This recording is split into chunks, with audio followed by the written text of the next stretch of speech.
Hope you guys are doing well. Welcome back. So in this video, I'm going to show you that how you can insert the slide numbers in your Google Slides presentation. So let's start. First of all, what we have to do simply, I'm going to make some new slides like Control M. So let's insert the Control M. So as you can see, I have made these slides. Now what we need to do simply, we have to go to the insert section.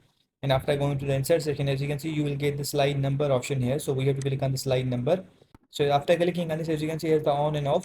If you want to make it off, you can also off this. And if you want to make it on, you can also do it. If you want to skip slide titles, you can also do that. You have to click on this. As you can see, apply to selected. If you want to apply this on your selected one, you have to click on this.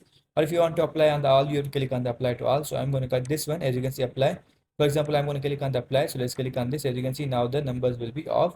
And if you want to apply this again, you can also do that. Simply, we have to go to the insert section and you have to go to the number section and on and apply to all. As you can see, now it will be applied.